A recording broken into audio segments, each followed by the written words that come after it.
बाद निरंतर स्मरणीय पार ब्रह्म स्वरूप श्री सर्वदेव भगवान संपूर्ण भूमंडल में विचरण करने वाले संत महापुरुष जन और यहाँ सत्संग प्रांगण में विराजमान नर नारी के रूप में प्रभु जी के परम प्यारे भक्त हैं। आज हमारा गुरु पूर्णिमा का महापर्व है जो सारे भारतवर्ष में जगह जगह धूमधाम से मनाया जाने वाला था, लेकिन इस महामारी के कारण धूमधाम से हम लोग नहीं मना पा रहे हैं। और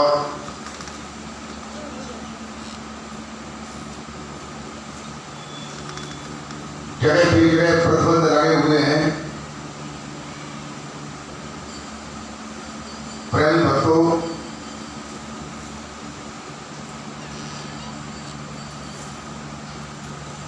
गुरु पूर्णिमा का ये पर्व जो है हर वर्ष क्यों आता है? ये गुरु पूर्णिमा का महापर्व इसलिए आता है कि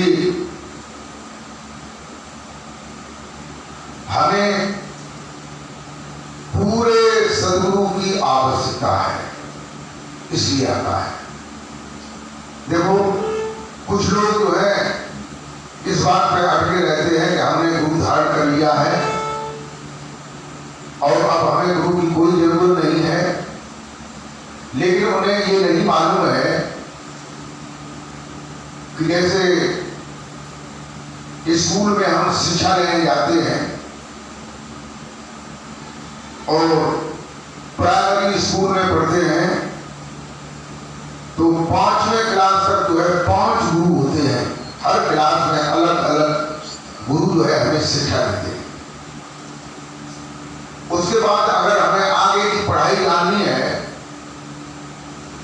तो हमें जूनियर हाई स्कूल में जाना पड़ेगा, स्कूल को भी चेंज करना पड़ेगा और जो हमारे गुरुजन हैं, अध्यापक जन हैं, उनको भी बदलना पड़ेगा। ठीक इसी प्रकार से हम इंटर में, बीए में, आईएमए में, पीएचडी में, डीलिट में जाते हैं तो हमें गुरु बदलने पड़ते हैं, क्योंकि आगे का जो गुरु है आगे की पढ़ाई देता है और गुरु जिस क्लास का होता है उस क्लास की पढ़ाई देता है। प्रेम भक्तों, गुरु जो है वैसे तो कई प्रकार के होते हैं, मैंने सत्संग में भी बताया है, लेकिन 2 प्रकार के गुरु प्रमुख बताए जाते हैं और 2 प्रकार के साधन होते हैं। एक तो गुरु जो है हमें शिक्षा देते हैं और एक गुरु जो है हमें दीक्षा देते हैं। तो शिक्षा और दीक्षा 2 बातें। शिक्षा शब्द जो है वो शिव धातु का शब्द है। शिव धातु का मतलब है जहां किसी वक्तव्य को, किसी साधन को, किसी भी चीज को सीखने से उसका अभिप्राय होता है, उसे ही शिक्षा कहते हैं। शिक्षा, यही शिक्षा। जैसे हिंदी, उर्दू, अंग्रेजी, उड़िया, बुड़िया, तेलुगु, पंजाबी, सिक्कम, भूटानी, मराठी, बंगाली, गणित, व्याकरण, गृह विज्ञान, साइंस, भूगोल, संस्कृत, ये चीजें जो है हमें गुरुजन लोग सिखाते हैं।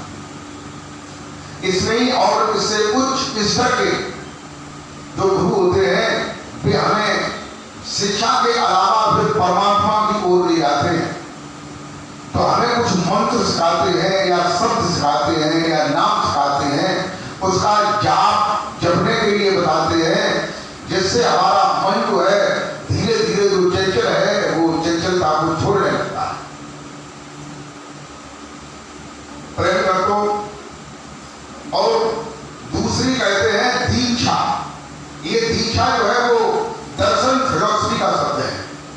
इन्हीं दर्शन फिलोसफी का सबका अभिप्राय ये है, जहां देखने से होता है, एक तरफ सीखने से है, एक तरफ देखने से है।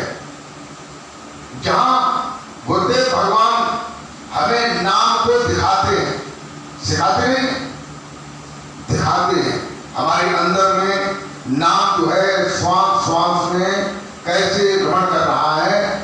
देखिए कबीर साहब के एक शिष्य थे जिनका नाम धर्मदास, धनी धर्मदास, जो बानोगढ़ के राजा थे। उन्होंने एक भजन में लिखा है कि गुरु पैया लागू नाम लखाए दियो।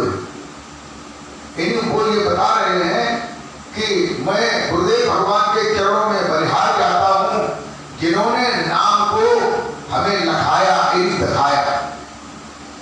ये नहीं बताया कि गुरु पैया लागू नाम सिखाए दियो रे, गुरु पैया लागू नाम बताए दियो रे, लेकिन इन्होंने ये बताया है कि गुरु पैया लागू नाम लखाए।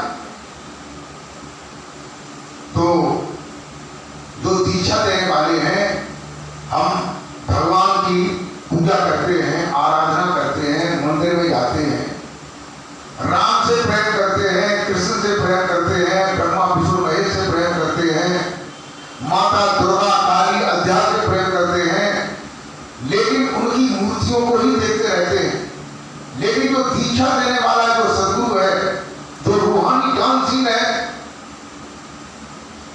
वो हमें राम को, कृष्ण को, बुद्ध को, हनुमान को, महावीर स्वामी को, ब्रह्मा को, विष्णु को, महेश को, इनको दिखाता है।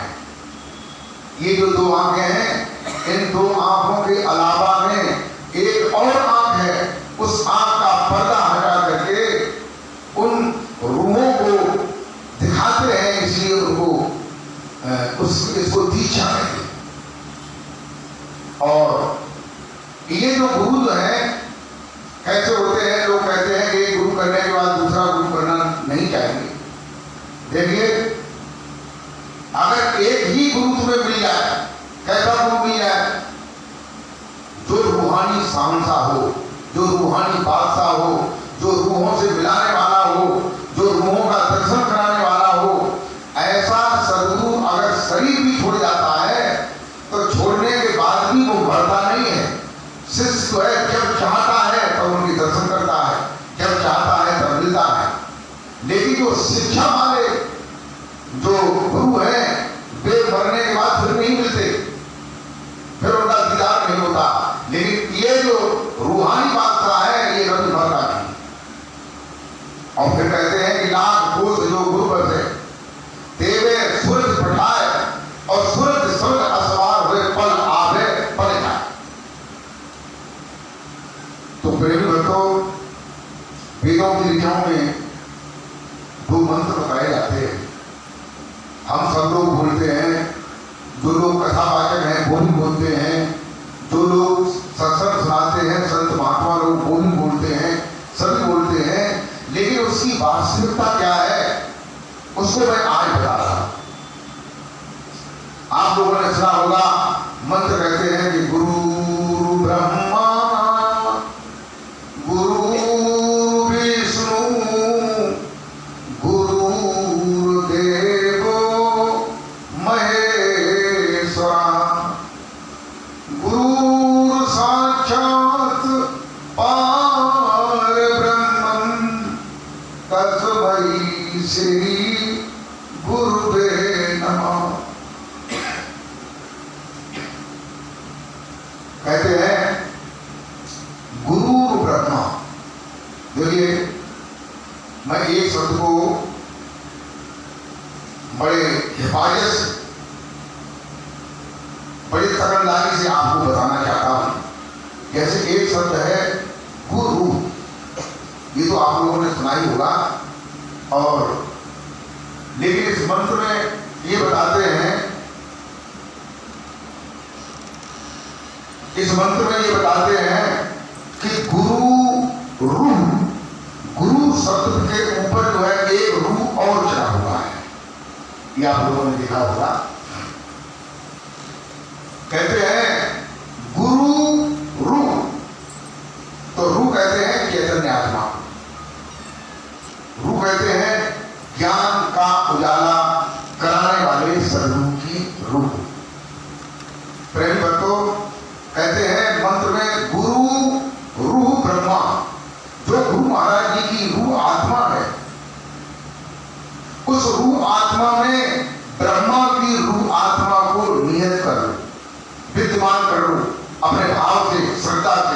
विश्वास से। क्यों नियत कर लो कि हमारा दिल और दिमाग ब्रह्मा की ओर जाता है, विष्णु की ओर जाता है, विष्णु के अवतार राम कृष्ण की ओर जाता है। हम उन्हें देखना चाहते हैं, हम उनसे मिलना चाहते हैं, लेकिन हम क्यों नहीं मिलना चाहते हैं कि हमको अभी तक कोई ऐसा गुरु नहीं मिला जो हमें ब्रह्मा विष्णु महेश से, भगवान से, प्रभु से मिला था। प्रेम भक्तों मंत्र में कहते हैं गुरु रूह, जो गुरु महाराज जी की रूह है, उसमें ब्रह्मा की रूह आत्मा को नियत करो, विद्यमान करो अपने भाव से। ठीक इसी प्रकार से भगवान विष्णु की रूह को भी अपने हृदय के अंदर जो है नियत कर लो, विद्यमान करो। ऐसे ही शिव भगवान शंकर की रूह आत्मा को नियत कर लो, जिससे तुम्हारा दिमाग जो है ब्रह्मा विष्णु महेश की ओर नहीं आए। क्यों नहीं जाए? कहते हैं गुरु साक्षात पारब्रह्म, जो गुरु महाराज जी की रूह है, जो चैतन्य आत्मा है, वो साक्षात पारब्रह्म है। पारब्रह्म का मतलब जो है ब्रह्म में भी है और ब्रह्म से परे है, हर जगह विद्यमान है। कोई भी ऐसी जगह नहीं है जहां वो रूह विद्यमान नहीं। ऐसा जब नियत करोगे, उसके बाद दूसरे मंत्र में कहते हैं ध्यान मूलम गुरु मूर्ति। यानी हम जब ध्यान करते हैं तो ध्यान करते समय केवल गुरु महाराज जी की मूर्ति का ध्यान करना चाहिए, जिस मूर्ति में हमने ब्रह्मा विष्णु शिव की मूर्ति को, रूह आत्मा को नियत किया है, विद्यमान किया है, स्थापित किया है, अपने भाव में जो है हृदय में विराजमान कर लिया है। जब हम गुरु महाराज जी की मूर्ति का जब ध्यान करेंगे तो अंदर की आंख खुलेगी, अंदर का दरवाजा खुलेगा, अंदर का जो पर्दा लगा है वो हटेगा और अंदर में ब्रह्मा का भी दर्शन होगा, विष्णु का भी होगा, विष्णु के जो अवतार राम कृष्ण उनका भी होगा, माता दुर्गा का होगा, काली का होगा, हनुमान का होगा, भगवान शिव का होगा। इन्हीं जिसकी तुम्हारे अंदर में क्या है, इच्छा है, उनका दर्शन होगा। प्रेम भक्तों, तभी तो गुरु महाराज जी को कहते हैं कि तुमेव माता च पिता तुमेव, तुमेव माता च पिता तुमेव, तुमेव विद्या सर्वम तुमेव, तुमेव सर्व मम देव देवा। तुमेव माता च पिता तुमेव, तुमेव बंधु च सखा तुमेव, तुमेव विद्या द्रवणम तुमेव। यही साधक ये कहता है, हे गुरुदेव भगवान तुम ही माता। क्यों कहता है कि माता जो है बनने के बाद ये पता नहीं चलता है कि मेरी माँ कहाँ गई, इस भवसागर में डूब करके कहाँ उसने जन्म लिया और कहाँ खो गई। ऐसे ही पिता भी डूब जाते हैं, भाई डूब जाते हैं, परिवार के लोग डूब जाते हैं, सब डूब जाते हैं, कोई पता नहीं रहता है। अंत में हम अकेले रह जाते हैं, फिर सोचते हैं मैं कहाँ जाऊंगा, मेरा कहाँ घर होगा, मैं कहाँ से आया हूं।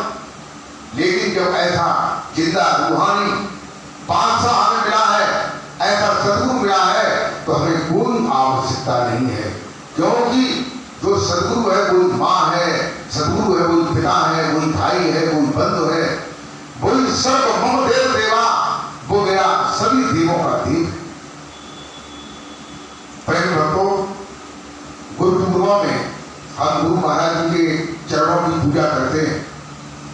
वो स्वामी तुलसीदास जी ने रामचरितमानस में सबसे पहली चौपाई लिखी, और चौपाई लिखने के पहले सबसे पहले सूर्य रखा लिखा, सूर्य रखा